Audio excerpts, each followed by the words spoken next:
ନବମା ଭଗବତୀ ଶରଣମ୍। ଦର୍ଶକ ବନ୍ଧୁ, କେତେ ଜଣ ଦର୍ଶକ ବନ୍ଧୁଙ୍କର ପ୍ରଶ୍ନ ଥିଲା, ଯାହାକି ଦୀର୍ଘ ଦିନରୁ ଏହି ପ୍ରଶ୍ନଟି ସୀମିତ ଅବସ୍ଥାରେ ମୋ ପାଖରେ ଥିଲା। ପ୍ରଶ୍ନର ଉତ୍ତର ରଖିବା ପାଇଁ ମୋତେ ମଧ୍ୟ ସମୟର ଅଭାବ ହେଉଥିଲା ଏବଂ ମୁଁ ମଧ୍ୟ ଅସମର୍ଥ ହେଉଥିଲି। କାରଣ ଆଜିକୁ ଦୀର୍ଘ ଦିନ ହେଇଗଲା ସ୍ୱାସ୍ଥ୍ୟ ମୋର ଠିକ୍ ନାହିଁ। ତେଣୁକରି ମୁଁ କେତେ ଦିନ ହେଲା ରାଶିଫଳ କାର୍ଯ୍ୟକ୍ରମ ମଧ୍ୟ ଠିକ୍ ସେ କରିପାରୁନି। କାରଣ ହେଲା, ଶରୀର ଯଦି ଠିକ୍ ଥାଏ ତାହେଲେ ମନୋବଳ ଠିକ୍ ରହିଥାଏ। ମନୋବଳ ଦୁର୍ବଳ ହୋଇଗଲେ ଶରୀର ମଧ୍ୟ ଅବଶ ହେବା ସହିତ କର୍ମ ମଧ୍ୟ ଦୁର୍ବଳ ହୋଇଯାଏ। ଦର୍ଶକ ବନ୍ଧୁ, ଯେଉଁ ଦର୍ଶକମାନେ ପ୍ରଶ୍ନ ରଖିଥିଲେ ତାଙ୍କର ପ୍ରଶ୍ନ ଥିଲା, ଜନ୍ମଜାତକରେ ଚତୁଃସାଗର ରାଜଯୋଗ କିପରି ଦେଖାଯାଏ ଏବଂ ଗାରୁଡ଼ି ତାନ୍ତ୍ରିକ ଯୋଗ କିପରି ନିରୂପଣ ହୋଇଥାଏ। ଏଥିର ବିଷୟବସ୍ତୁ ନେଇକି ନିଶ୍ଚିତ ରୂପେ କାର୍ଯ୍ୟକ୍ରମଟି ପ୍ରସ୍ତୁତି କରିବେ। ଯାହା ଶାସ୍ତ୍ର ଲିଖିତ ଅଛି ସେହି ବିଷୟବସ୍ତୁ ନେଇକି ଯଦି ଆମେ ଆଲୋଚନା କରିବା, ପ୍ରଥମ ପ୍ରଶ୍ନ ଚତୁଃସାଗର ରାଜଯୋଗ। ଚତୁଃସାଗର ରାଜଯୋଗ ହେଉଛି ଜନ୍ମଜାତକରେ ଏକ ବିଶିଷ୍ଟ ରାଜଯୋଗ।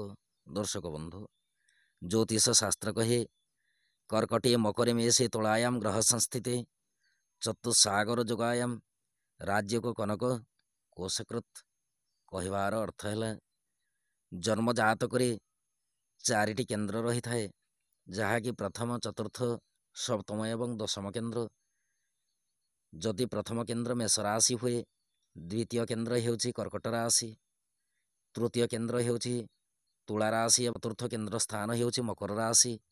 ଯଦି ଜନ୍ମଜାତକରେ ମେଷ ରାଶିରେ, ତୁଳା ରାଶିରେ, କର୍କଟ ଏବଂ ମକର ରାଶିରେ ସମସ୍ତ ଗ୍ରହଗଣ ଆବଦ୍ଧ ଅବସ୍ଥାରେ ରହିଥାନ୍ତି, ତାହେଲେ ଜନ୍ମଜାତକରେ ଚତୁଃସାଗର ନାମକ ରାଜଯୋଗ ସଂଘଟିତ ହୋଇଥାଏ। ଏପରି ଜନ୍ମଜାତ ବ୍ୟକ୍ତି ସଂସାର କ୍ଷେତ୍ରରେ ଖ୍ୟାତି ଅର୍ଜନ କରିବା ସହିତ ରାଜନୀତି କ୍ଷେତ୍ରରେ ପ୍ରବଳ ମାତ୍ରାରେ ଲାଭ ପାଇଥାନ୍ତି। ବିପୁଳ ସମ୍ପତ୍ତିର ଅଧିକାରୀ ହେବା ସହିତ ମାନ୍ୟ ଗଣ୍ୟ ବ୍ୟକ୍ତି ଭାବେ ମଧ୍ୟ ପରିଚିତ ହୋଇଥାନ୍ତି। ଦ୍ୱିତୀୟ ପ୍ରଶ୍ନ, ଜନ୍ମଜାତକରେ ତାନ୍ତ୍ରିକ ଏବଂ ଗାରୁଡ଼ି ଯୋଗ କିପରି ଦେଖାଯାଇଥାଏ। ଜ୍ୟୋତିଷ ଶାସ୍ତ୍ର କହେ, ଜନ୍ମଜାତକରେ ଶନି ଏବଂ ମଙ୍ଗଳ ଯଦି ଏକତ୍ରୀକରଣ ଅବସ୍ଥାରେ ଲଗ୍ନରେ ରହିଥିବେ, ବୃହସ୍ପତି ଯଦି ଚନ୍ଦ୍ରଙ୍କର ନବାଂଶରେ ରହି ରାହୁ ବା କେତୁ ଯୁକ୍ତ ହୋଇଥାନ୍ତି, ତାହେଲେ ଜନ୍ମଜାତକ ଗାରୁଡ଼ି ବିଦ୍ୟାରେ ନିପୁଣତା ପ୍ରାପ୍ତି କରିବା ସହିତ ତାନ୍ତ୍ରିକ ମଧ୍ୟ ହୋଇଥାଏ। ଜନ୍ମଜାତକରେ ଯଦି ଶନିଙ୍କ ନକ୍ଷତ୍ରରେ ମଙ୍ଗଳ ଅବସ୍ଥାନ କରିଥାନ୍ତି ଏବଂ ମଙ୍ଗଳଙ୍କ ନକ୍ଷତ୍ରରେ ଯଦି ଶନି ଅବସ୍ଥାନ କରିଥାନ୍ତି, ତାହେଲେ ବି ଜନ୍ମଜାତକରେ ଗାରୁଡ଼ି ବିଦ୍ୟା ଯୋଗ ସଂଘଟିତ ହୁଏ। ରାହୁ ଯଦି ମଙ୍ଗଳଙ୍କ ସହିତ ନକ୍ଷତ୍ର ବିନିମୟ କରିଥାନ୍ତି କିମ୍ବା ଶନିଙ୍କ ସହିତ ନକ୍ଷତ୍ର ବିନିମୟ କରିଥାନ୍ତି, ତାହେଲେ ବି ମଧ୍ୟ ଜନ୍ମଜାତକରେ ଗାରୁଡ଼ି ଯୋଗ ଦେଖିବାକୁ ମିଳିଥାଏ। ଦର୍ଶକ ବନ୍ଧୁ, ଗାରୁଡ଼ି ବିଦ୍ୟା ହେଉଛି ଏକ ମହତ୍ ବିଦ୍ୟା, କିନ୍ତୁ ଆଜିକାଲି ଦୁନିଆରେ ଏହି ବିଦ୍ୟାକୁ ନେଇକି ଲୋକେ ନାନାଦି ପ୍ରକାର କୁକର୍ମରେ ମଧ୍ୟ ବ୍ୟସ୍ତ ରହୁଛନ୍ତି। ଯେଉଁମାନେ ଗାରୁଡ଼ି ବିଦ୍ୟା ସାଧନ କରିଛନ୍ତି, ପ୍ରକୃତରେ ତନ୍ତ୍ର ସାଧକ ଯିଏ, ସିଏ କେତେବେଳେ ବି ସଂସାର କ୍ଷେତ୍ରରେ ଅନ୍ୟ କାହାର ଅମଙ୍ଗଳ କରିନଥାଏ।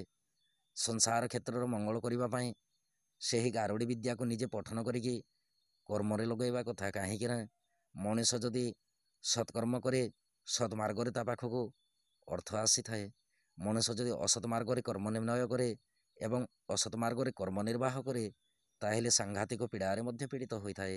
ଏଣୁକରି ଯେଉଁମାନେ ବି ତାନ୍ତ୍ରିକ ଶିକ୍ଷାରେ ନିପୁଣତା ପ୍ରାପ୍ତି କରିଛନ୍ତି, ସେହିମାନଙ୍କୁ ମୋର ବିନମ୍ର ଅନୁରୋଧ, ଆପଣମାନେ ଆହୁରି ବିଦ୍ୟା ଅଧ୍ୟୟନ କରନ୍ତୁ, କିନ୍ତୁ ସଂସାର କ୍ଷେତ୍ରର ମଙ୍ଗଳ କାମନା କରନ୍ତୁ। ଇଏ ଥିଲା ଆପଣମାନଙ୍କ ପ୍ରଶ୍ନ। ଏବେ ଅନୁମତି ଦିଅନ୍ତୁ। ନବମା ଭଗବତୀ ଶରଣ।